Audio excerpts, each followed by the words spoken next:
तो hey guys, welcome to my blog. और आज के ब्लॉग में मैं आपको बताना चाहती हूँ कि वैसे तो मैं वेल्थ को लेके आपके साथ ब्लॉग बनाना चाह रही थी, पर वेल्थ ना थोड़ा नटखट हो चुका है।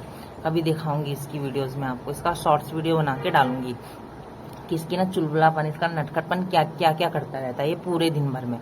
तो अभी मैं आपको बताना चाहूंगी कि मेरे साथ क्या हुआ था, मतलब इन दिनों मेरे साथ क्या हुआ और मैंने कंटिन्यू ब्लॉग डालना क्यों गया। एक तो यार मेरा ब्लॉग कोई देखता तो है नहीं, इतनी बोरिंग से लगते होंगे। बट मैं अभी ना कहीं बाहर भी नहीं निकल रही हूँ, मैं बाहर के ब्लॉग बनाऊँ ये वो। बट मैंने एक थॉटली ब्लॉग बनाना स्टार्ट किया है। जनरली ऐसे नहीं कि घूमना फिरना। मैंने आपको किसी के रिगार्डिंग, मतलब जैसे उत्तराखंड के रिगार्डिंग, मैंने आपको पिछले ब्लॉग में कहा था कि मैं उत्तराखंड से रिलेटेड हर चीज बताऊंगी आपको। पहले तो 4 धाम यात्रा में मैंने सीरीज स्टार्ट की थी कि उसको कंटिन्यू करूंगी, बट उससे पहले मेरे साथ जो इंसिडेंट हुआ है मैं वो आपको बताना चाहती हूँ कि मेरे साथ क्या हुआ है, कितना बुरा हो चुका है। और क्योंकि ये मेरी लाइफ के ऊपर ब्लॉग है तो मैं उसी के अकॉर्डिंग आपको बताती हूँ। तो हुआ ये कि 28 मई को मैंने रिजाइन दिया, 28 मई को रिजाइन दिया। तो फिर मेरे बॉस के पास वो 1 या 2 मई को गया होगा। तो मेरे बॉस ने जब जो देखा तो उनकी ईगो हट होगी कि इसने रिजाइन कैसे दे दिया। प्लांट हेड को पूछा, प्लांट हेड ने कहा कि सर मुझे रीजन नहीं पता, कहती है कि इतना काम होता है मैं नहीं कर पाऊंगी। मुझे बुलाया कि क्या प्रॉब्लम है, तो मैंने कहा सर 1.5 महीने से मैं 3 बंदों का काम सिंगल हैंडेड संभाल रही हूँ। आपका HR तो 4 महीने से देख रही हूँ, अकाउंट भी 4 महीने से देख रही हूँ। जो मैं अकाउंट का काम है मैं उसके लिए डिनाई नहीं कर रही हूँ, प्लस अब 1.5 महीने से मुझे आपका डिस्पैच का वर्क भी देखना पड़ रहा है, जो कि अब मुझसे नहीं हो पाएगा। तो कहने लगे कि मैं उसका ऑप्शन देख तो रहा हूँ, कोई डिस्पैच में सही बंदा आएगा जो बिलिंग का और डिस्पैच का देख लेगा तो वहां से फ्री हो जाएगा। मैंने कहा सर 1.5 महीने से मैं रेगुलरली 9 to 9 जॉब कर रही हूँ, जॉब की एज पर गवर्नमेंट रूल्स और एज पर प्रॉस्पेटर गर्ल्स ये सही नहीं है कि 9 से 9 कोई लड़की यहाँ जॉब कर रही है स्कूल के एरिया में अंदर, और 9 बजे वो आउट हो रही है और घर जा रही है अपने, तो जो कि 10 बजे तक मैं अपने रूम पे पहुंचती हूँ। तो वो बिल्कुल भी सही नहीं है। तो कहने लगे कि ये तो तुम्हारा एक्सक्यूज हो गया, ये हो गया वो हो गया। मैंने कहा सर ये इसमें एक्सक्यूज की क्या बात है, आप खुद देखो ना कितनी प्रॉब्लम हो रही है। घर जाना होता है, कैसे जाती हूँ, 9 बजे जाती हूँ, फिर काम करना है, खाना बनाना है, खाना बनाने का मन भी नहीं करता है, जाओ और सो जाओ। तो फिर अगले दिन फिर उठ के यहीं आओ, तो फिर फायदा क्या हो रहा है ऐसे करके। कि मैंने कहा मेरे बस की नहीं है, मैंने 31 मई तक का आपका रिजाइन का टाइम दिया है क्योंकि मुझे आपके कुछ अकाउंट्स क्लोज करने हैं, उसके बाद ही मैं यहाँ से जाऊंगी, लीव लूंगी। तब तक आप किसी को मेरे जगह पे बुला लो, मैं उससे ट्रेन भी कर दूंगी। तो कहते ठीक है तुम जाओ। फिर उसके बाद ऐसे ही चलता रहा। फिर 2 दिन बाद फिर बुलाया कि तुम अपना फाइनल डिसीजन बताओ कि तुम क्या करना चाहते हो, रहना चाहते हो नहीं रहना चाहते हो। मैंने साफ कह दिया, मैंने कहा सर नहीं मैं नहीं रहना चाहती हूँ, मेरे को जाना है, मेरे को लीव करना है। तो उन्होंने कहा ठीक है ओके जाओ। फिर 5 तारीख को उनका ये डिसीजन था कि उन्होंने मुझसे पूछा। 7 तारीख को जो हमारा सैलरी टाइम होता है उस दिन पे उन्होंने, उनके दिमाग में पता नहीं क्या आया, पहले अर्ली मॉर्निंग मुझे यहाँ बुलाया गया, कहा कि मुझे डेली टू डेली अपडेट करना कि तुमने कितने अकाउंट्स क्लियर करे हैं। मैंने कहा ठीक है सर मैं कर दूंगी। दिन तक उनका पता नहीं बिहेवियर क्या चेंज हुआ, उन्होंने सडनली मुझे इंटरकॉम पे कॉल किया और कहा कि अपना हिसाब करो और जाओ, अपना F&F करो जाओ और फुल एंड फाइनल कर दो, और जो भी आपका रिजाइनर रेजिग्नेशन कम्प्लीटली लिख लो, जो भी प्रोसीजर होते हैं कंपनी का वो कर लो, और अपने जो है जितना भी आपका रिकॉर्ड है आपके पास कंपनी का वो आप हैंड ओवर करो और जाओ। मैंने कहा ठीक है, आपने कहा हम कर लेंगे। फिर मैंने कहा, फिर पूरे स्टाफ ने पूछा मैडम क्या हुआ क्या नहीं हुआ। मैंने कहा कोई बात नहीं, मैंने कहा अगले की हीगो हट हुई है तो होने दो, हमें कुछ नहीं है। वो ये सोचते हैं कि हम घर पे बैठ जाएंगे, अब मैंने इनको जॉब पे निकाल दिया, अब ये क्या कर सकते हैं, ये हाथ जोड़ेंगे। भाई हम काम कर रहे हैं, अपने टैलेंट के दम पे कर रहे हैं, ऐसे तो नहीं है कि क्या बोलते हैं कि हमें कुछ नहीं आता और आपने हमारे को ऐसे रख लिया और ऐसी सैलरी दे रहे हो। अगर ऐसी बात होती तो हम 4 बंदों का काम अकेले नहीं करते, अगर हम पे टैलेंट नहीं होता। तो मैंने वो कर लिया। इसके लिए मैंने पहले से ही प्रिपरेशन की थी, एक अलग से सेकंड ऑप्शन ढूंढ रखा था जोमेटो राइडर का। वो मैंने ढूंढा था क्योंकि मैं 9 to 6 जॉब करके 7 to 9 में ये पार्ट टाइम करना चाहती थी। बट ये पार्ट टाइम मेरा फुल टाइम हो चुका है कुछ दिनों से। कभी कभी कहते हैं ना जो आपका सेकंड ऑप्शन है वो भी आपके लिए बेस्ट हो जाता है। तो अभी मेरा जो सेकंड ऑप्शन है ना वो मेरे लिए अभी मेरा वर्किंग चल रहा है, क्योंकि अभी मेरे को कहीं पे सुटेबल जॉब नहीं मिल पा रही है, तो वो मेरा वर्क चल रहा है। जोमेटो राइडर का। कोई बुरा वर्क नहीं है, देखो मेहनत करोगे, मेहनत में कोई बुराई नहीं है। कुछ भी करोगे थोड़े टाइम के लिए आपको परेशानी होती है, उसके बाद से आपको स्मूथली वर्क होने लगता है। तो मैंने वही करा। एक्स्ट्रा इनकम किसको नहीं चाहिए, हर किसी को चाहिए। मेहनत चाहिए, फैमिली के लिए पैसा भी चाहिए। जब भाई उस जॉब से मान लिया कुछ नहीं हो पा रहा था सही से, ना इंक्रीमेंट हो रहा था ना कुछ हो रहा था, तो हम एक्स्ट्रा इनकम के पीछे भाग रहे थे। बट हमें उस एक्स्ट्रा इनकम के लिए भी टाइम चाहिए, बट हमें टाइम तो नहीं मिल रहा है ना। 9 to 9 वहां जॉब कर रहे हैं, और उस 9 to 9 की जॉब में एक ए ग्रेड से बंदे से एक सी ग्रेड की टाइमिंग का काम करवा रहे हो आप। यानी एक अकाउंटेंट से आप एक लेबर क्लास का टाइमिंग वाला काम कराया उन्होंने 99 यानी 12 घंटे। तो फिर वो बंदा क्या रह गया आपकी नजर में? कुछ नहीं है, वो भी आपके लिए लेबर क्लास है।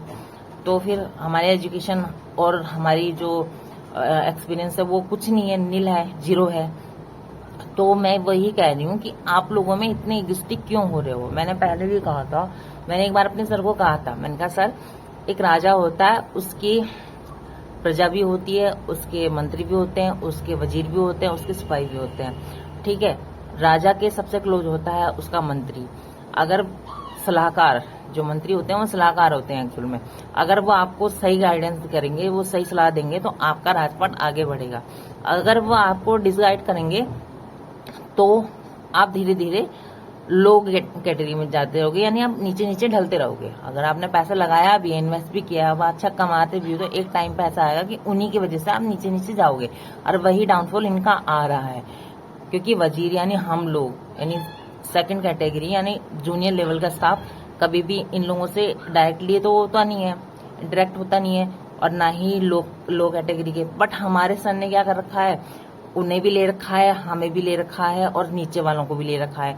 यानी अपने जो मैनेजर लेवल से उनसे अलग मीटिंग रखते हैं, हमसे अलग मीटिंग रखते हैं, और अपने जो है क्या बोलते हैं लेबर क्लास से अलग मीटिंग रखते हैं। सबसे अलग अलग बोलते हैं।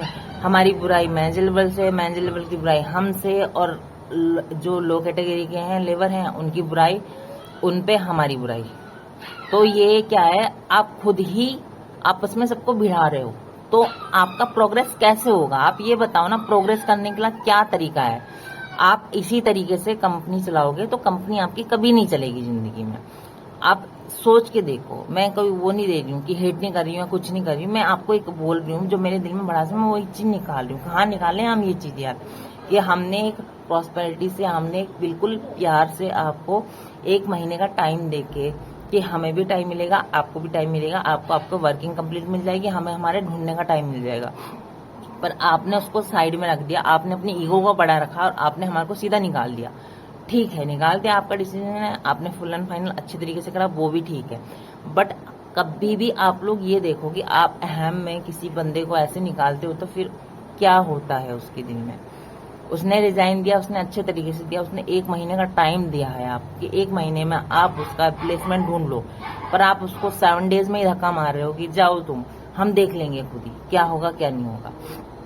तो मैं कहती हूँ कि लाइफ में आप कितने भी बड़े बन जाओ ना, कभी भी किसी को, क्योंकि आप भी वहीं नीचे से ऊपर उठ के आए हो, तो कभी भी किसी भी दूसरे बंदे को जो आपके यहाँ जॉब करता है या कुछ करता है, उसको इतना वो मत करो प्लीज।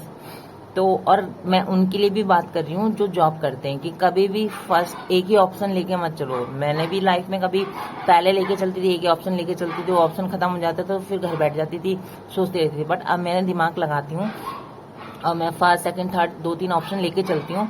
पहला कंटिन्यू चल रहा है, ठीक है, उसके साथ दूसरा भी लेके चलूंगी।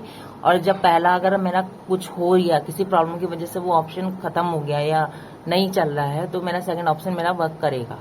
तो इसी वजह से अभी मेरा जोमेटो राइडर का सेकंड ऑप्शन मेरा वर्क करता है। मेरी खुद की एक्सपेंसेस जो मेरे हो रहे हैं वो मेरा सेकंड ऑप्शन फुलफिल कर रहा है इस टाइम पे। थोड़ा ही कर रहा है पर कर रहा है।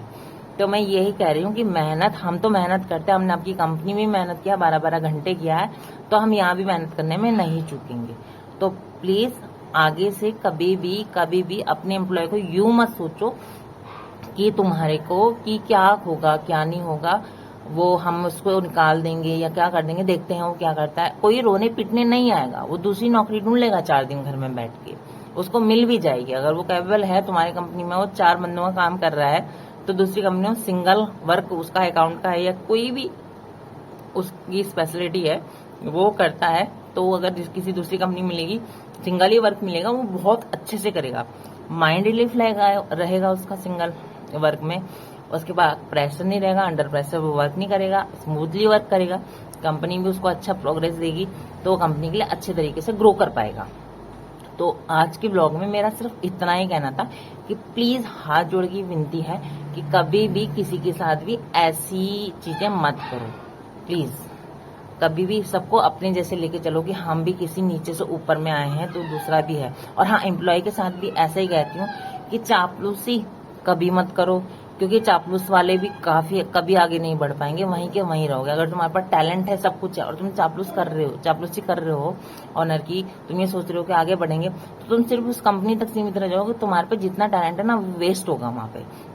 और तुम्हारे पे अगर टैलेंट है तो तुम कंपनी को भी इन्वेस्टमेंट दो अपने टैलेंट का, कंपनी को ग्रोथ भी दो, कंपनी तुम्हें अच्छी चीज देगी। अगर वो कंपनी एक लिमिट तक तुम्हारे को अर्निंग अच्छी दे रही है, नहीं दे पा रही है, तो तुम दूसरे में स्विच भी कर सकते हो। कंपनी तुम्हारे को मतलब अच्छे कैटेगरी में, अच्छे स्किल में भेजेगी भी कि हाँ भाई ठीक है, हमारे तक इतनी ही लिमिटेशन थी, हम इससे आगे आपका ओवर नहीं कर सकते, बट हाँ हम आपके भविष्य की कामना करते हैं, आप दूसरी जगह जाओ, अच्छी ग्रोथ करो, कंपनी भी हेल्दी रहेगी, आपका फ्यूचर भी हेल्दी रहेगा। और आज का ब्लॉग मेरा यहीं खत्म करती हूँ मैं। प्लीज कभी भी आप ना ऐसा मत सोचो कि कोई छोटा है कोई बड़ा है। प्लीज हमेशा सबको ना इक्वली लेके चलो, और कभी भी ये सोच के काम दूसरे के साथ बिहेव करो कि हम कहाँ थे, जहां हम थे, हम जहां से उठ के आए हैं ना, दूसरा भी वहां पर है। तो इसलिए कभी भी किसी से भेदभाव मत करना।